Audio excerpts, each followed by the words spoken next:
Anytime I hear that negative voice, my initial response is to believe it. I internalize it because that's actually the way that I see myself. They might present strong, but inside you don't feel that way. I'm sharing this because I'm going through it at this exact moment. I haven't overcome it yet. What's up, you guys? It's Key. This is me. I'm editing it in real time. But I just wanted to say this is a very vulnerable conversation that I was having myself. I was in Bali about a week and a half ago, and I was having a really challenging, mentally, spiritually challenging day. And I just wanted to share this conversation, this inner dialogue that I was having. And yeah, if you are watching it, take some time, get your bath ready, get some tea. This is a sit down conversation with self. So don't it's that's it. Enjoy, you guys. Enjoy.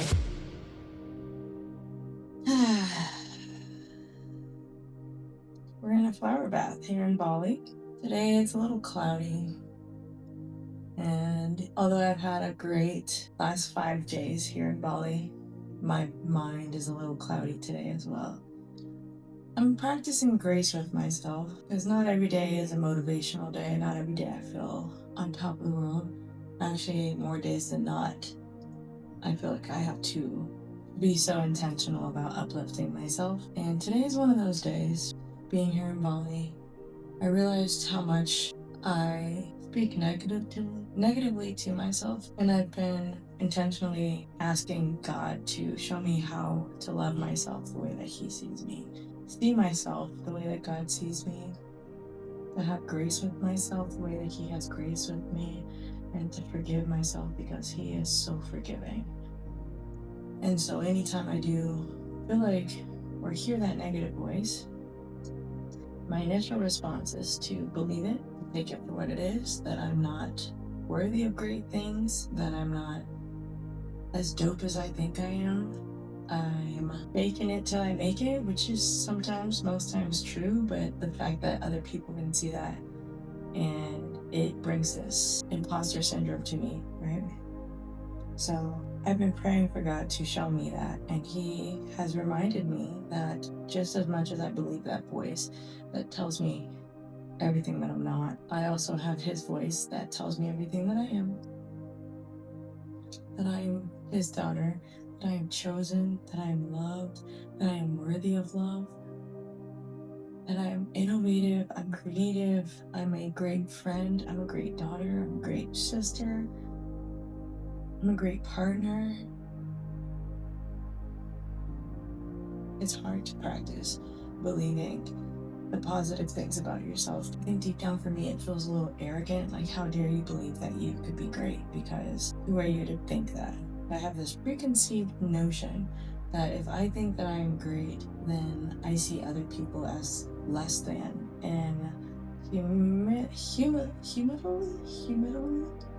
ethically, I guess, I don't see people as less than, so then I choose myself to be seen as less than. Neither of those need to be true. I can be great, and others around me can also be great. What I realized the other day as I was reflecting, one of my favorite compliments that I get sometimes, also being in a flower bath is relaxing, but I didn't realize that there are ants in the flowers and little gnats. So as much as I'm choosing to relax, I'm also choosing to just be present in the water. That's a side note because I just killed an ant for the 7th time. Anyways, one of my favorite compliments is, "Oh, I thought you were in your 20s. What do you mean you're 32? I thought you were in your 20s." And I'll jokingly be like, "Oh, I received that. Thank you. You know, black don't crack, Asian don't raise it." But deep down inside, I low-key hate that compliment. I hate that comment. And I didn't realize this until just like 2 days ago. The way I internalized that subconsciously was that people could see me for that imposter syndrome. Meaning, oh, you don't carry yourself like an established, strong, confident 32-year-old woman that you should be walking in. You actually carry yourself like an insecure 24-year-old who's still trying to figure it out, who's still unsure of herself, who's still got things that she's just performing. And nobody else is telling me that. Nobody else is even remotely saying that. I know they're commenting on how young my face looks, but why do I internalize it that way? Here's why. I internalize it that way because that's actually the way that I see myself. I see myself when I look in the reflection, I still see that 24-year-old Key.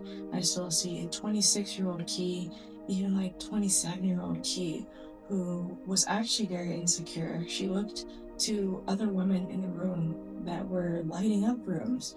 I wanted so bad to be the woman that had an infectious laugh, that had this demeanor to her, that when she walked into a room that people noticed her, not from a stance of ego, but just like she was so rooted in who she is that it doesn't matter what room she walks into, she is still 100% herself. And I almost feel like I'm stuck in time. I'm stuck in a time capsule, in that my reality is just getting away from me. 32-year-old Key, who is strong and confident and can hold a room and laugh and just like carry a conversation so naturally. That is me on the external, but yet why don't I feel like her on the inside? Why don't I see her when I look in the mirror? And it's all part of this journey that I'm on right now. As somebody in her 30s, I just have such a hard time seeing myself and believing and trusting in myself that I could be this person that I've dreamed about being for so long. It didn't hit me until I just got here in Bali, while I'm in such stillness. I wanted it to be sunny while I was here, but it's been raining most of the days. We'll have like little bursts of sunshine that come out that are really beautiful, but also I've also found appreciation in the rain and the cloudiness and the overcast. It's not always going to be sunshine like we thought and wanted, but even though it is cloudy and raining, it doesn't have to be bad. And so I just say that to encourage anybody who might present, like this. You might present strong, you might present all the ways that you thought you would, but inside you don't feel that way. Like inside you're screaming for help and nobody else can see it because you don't even ask for help. Because sometimes, most times when you do ask for help, they're like, oh, but you are who you look like you are. So how could you even face those problems? How could you even face that internal when you show up like this? Like you actually show up. So I'm on a journey to re-meet myself, to get to know her more, and to have that grace and forgiveness and believe that I am who I say I am. I am who I present to be, but at an even better level. And I don't see better as like a sense of status or accomplishment.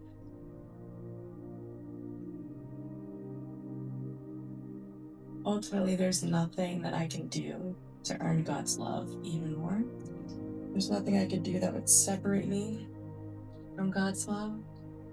So in the same breath, there's nothing that I could do that would improve my existence. Yes, we can do all the self-care. Yes, we can do all the self-soothing. We can work out. We can eat clean. We can be super productive. We can have a successful business. We can have a good friend group. We can have great relationships with our families. We can have all of these things, yet still feel an emotional war on the inside. And in the same breath, we can have all those things and still be very whole in those. I want to know what that feels like.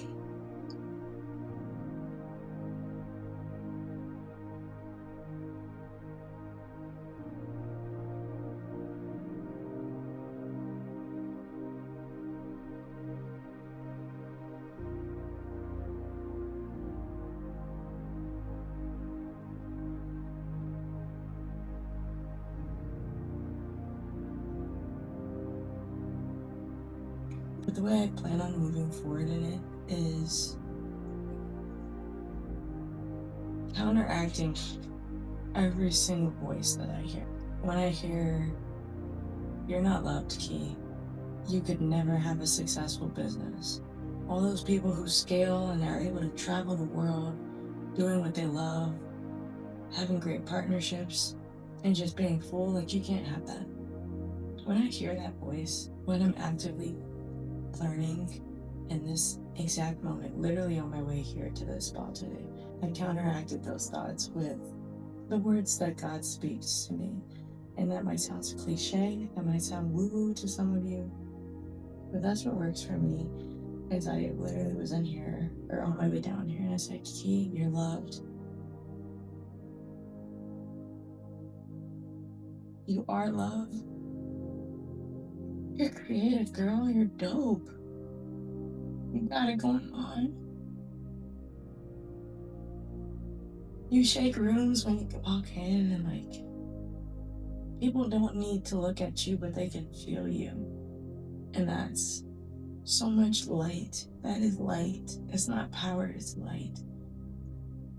You know, I'm reading Isaiah 49 this week. I've been meditating on that passage all week. Just knowing that God chose me for greater purpose than just being a servant. I feel like I strive so hard to be a good servant, to be a good person, to love others the way that God taught us. And I completely override loving myself first. You know, God has a specific timing that's aligned for us to come into fruition when He knows the time is right. He's moving some things around for us. He's changing some things in our hearts so that we're able to mature into what He has for us.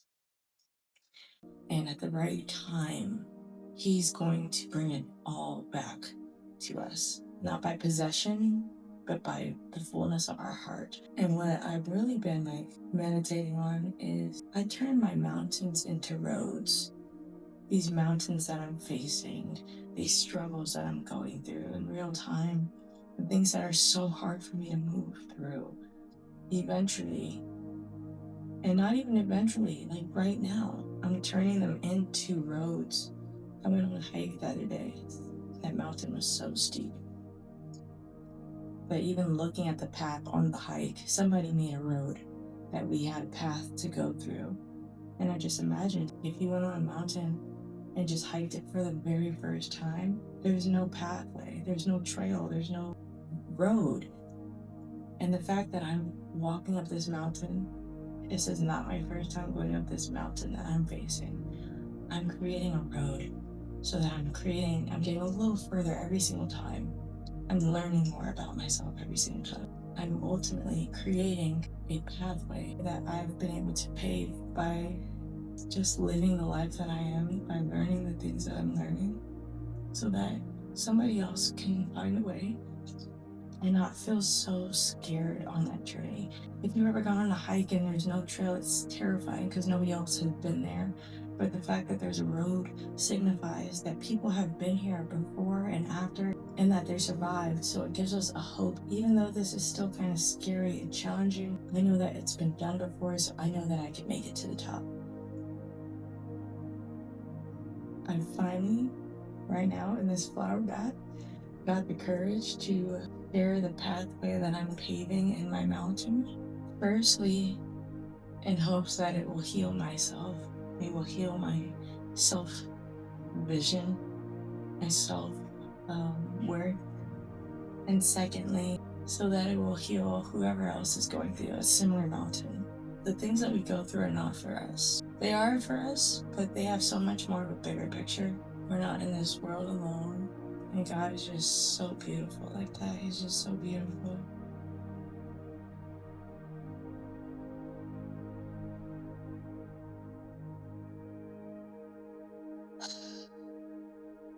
If this does resonate with you, I don't want to say something cheesy like comment below and let me know. But I do want to connect. I do want to connect in a way that maybe we can dive deeper into the conversation, because I feel like this is such a heavy feeling that I have, but also it's not so unique that I'm the only one feeling like this. And I'm sharing this because I'm going through it at this exact moment. I'm not over it yet. I haven't overcome it yet. but I'm working on it. Working on it. So say this with me, or like say it to yourself until you believe it. Take a deep breath. And I want you to really believe it, because as I'm talking to this camera, I'm talking to myself. I believe that I'm loved. I believe that I am chosen. I believe that I am a daughter to a God who is the most magnificent being in the entire existence of life. That's my dad. That's my dad. My dad is like him. Because my dad is him, I have those same genetics, that I am creative. I am a force. I can heal. I can love. I can forgive. I can move freaking mountains. Anything that I say is as promised. And anything that I say I will do, like I promised, it's gonna happen. I am worthy. I am worthy of love. I am love. I am a good sister, partner, daughter, friend. My business is successful. My heart is full. My mind is clear. I'm a good person. I care about people. I really care about people.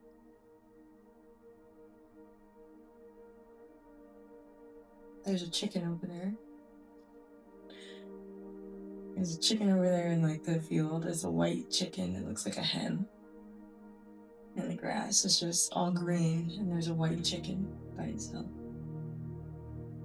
You know, people say life is short, but I think life is long. We've been telling ourselves life is short because we don't know when it'll end. But as long as we're living, like, how do we know when it ends? Even when it ends, do we know that it ends? You know what I'm saying? So, like, your lifespan is the only life that you'll know. So I say that life is long. We have so much reign to do the things that we want to do, to be the person that we want to be. And if we don't like the person that we are, we can just reinvent. We can try again.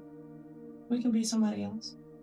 As long as we are ourselves in every single version, that's all that matters. I'm not trying to be any other person that already exists. I'm only trying to be the person